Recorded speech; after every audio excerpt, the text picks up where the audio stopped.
Create real sustainable transformation in your life if you could just optimize on these three things, that is time, money, and your energy. You'll be able to short achieve the kind of outcomes that you are looking at in your life. And in today's video, I'm going to talk about three micro shifts that you need to make in your life, two of which are actually habits that you need to start inculcating, and the major result, the compounding effect of these small micro shifts that you are going to make on a consistent daily basis. If not daily, then try making it a weekly thing. But if you start doing that, because I did that in the year 2025, you'll be able to see a massive shift in the way first you make money, second in the way you manage your money, third in the way how joyful you feel when you are either saving, spending, or investing money. Because a lot of times for some people, joy is only spending money, and for some people joy is only about saving money, and that is the time when it goes into an imbalance where you just don't know that such a wonderful resource that we have is getting either drained or we are holding on to it too tightly, because that's the time where you cannot enjoy the joy of life, or you may are not able to experience the kind of experiences that you want in your life. That could be travel, that could be reading more books, or that could be learning new things by upskilling yourself. So what are the three things that you need to start inculcating from today? The first is going to be your hour to learn about personal finance, and that hour to think about your money, think about your investments, or think about your savings, think about your salary, and to come up with certain kind of money goals or plans that you may want to fulfill on a monthly basis or on a quarterly basis. Now, personal finance itself is a big subject. So any expert that you feel is very well qualified to teach you that, it's a good idea to start learning from them. So once you learn that particular thing, what will happen is that you are then going to have certain numbers in your mind. For a lot of people, if you ask them their monthly expenses or how much money they need so that they can survive comfortably, what are their non-negotiables, for example, like that may be your rent or that can be your groceries, what is that amount? That amount itself is not very clear for a lot of people. But let's say if you ask a business owner about it, the person, if you ask them, how much did you pay for the salaries, how much did you pay for upgrading the technology, they'll have the numbers on the tips of their tongue.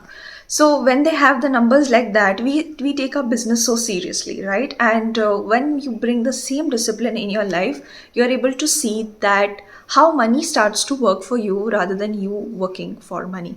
So that is the first thing you want to identify. And once you've identified that, then you may come up with your saving goals. Okay, and then you may also come up with your investing goals.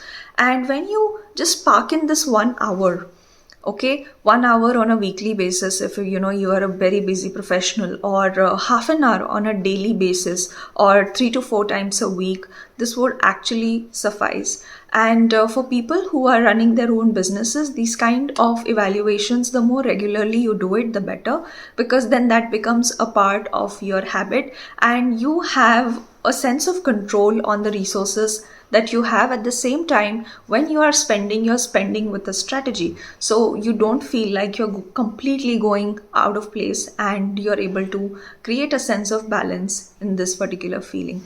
Whatever you are able to manage comfortably, remember, life rewards you with more of that.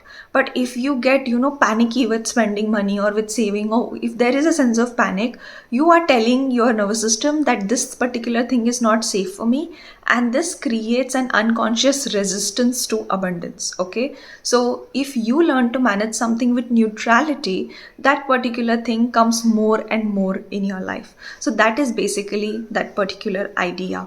Another half an hour, in the same point, in the first point itself, you can use to network with people. People don't understand the importance of this particular thing. Let's say in coaching business, if I make certain warm conversations to people, it helps me to build better relationships with either the people of the industry or people who could be my potential clients later on, because this is a relationship based industry, and so many other professions, they look that they are technical professions, but they are relationship based professions.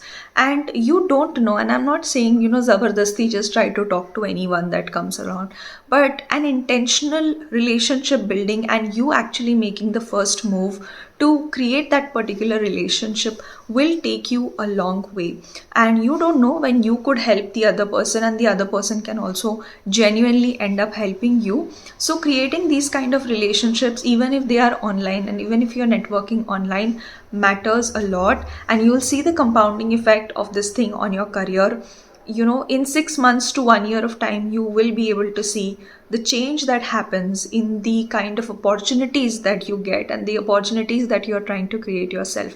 So this is literally, the opportunity creation half an hour. So first was your money half an hour, second was your opportunity creation half an hour, and the third is, it's not actually an hour, it is something that will help you to avoid the unnecessary expenses that a lot of us would be making, because hey, we are living in a world that's huge on marketing. Okay, so a lot of desires we have are not even our own desires. Okay, so you may want 100 lipsticks, but there are only few shades that actually go with you. So you may want to buy all sorts of clothes, but there are only certain designs that actually suit your body type. So when you know what looks good on you, and when you know that this is something that works for me, you go to the store, you buy only that particular thing, and then you come back.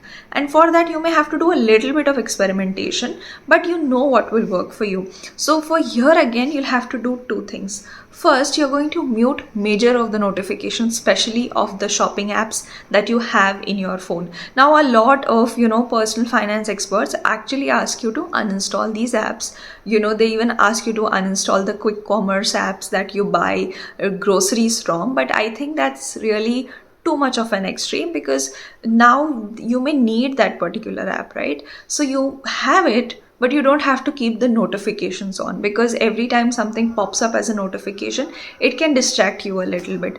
So this is one of the parts. And another part is, treating yourself, the fourth point, which is the bonus point for this video, treating yourself the way you would treat yourself when you really become richer. Let's say your goal after 5 years is to become rich and have this particular amount of money in your bank account. Now think that you already have this money in your bank account, and how would you be treating yourself? How would you be dressing up? How would you be talking to people? How would you show up for your work? And write down 3-4 points as to how you would show up in the world, and start showing up in the world like that. Yes, this sounds like law of attraction, but this is literally neuroscience, which is telling your brain, your mind, that I matter to me. How I show up in the world matters to me. How I'm treating other people matters to me. And I am actually working at a higher frequency than usual. So this caters to the energy and also to your physiology at the same time. So when you see that you're dressed up in just, better looking clothes or ironed clothes or properly kept clothes, whatever it is, your energy starts to shift. The way you feel about things starts to change. When you change your surroundings, how you feel about things starts to change. So all of these things are micro shifts into creating the kind of abundance that you want in your life. So after you apply these 4 things, you will see that the year was not the same for you. As we are at the start of 2026, you'll see that this year has changed a lot for you, and you ended up creating and attracting a lot more opportunities by simply doing these 4 things. See you in the next video.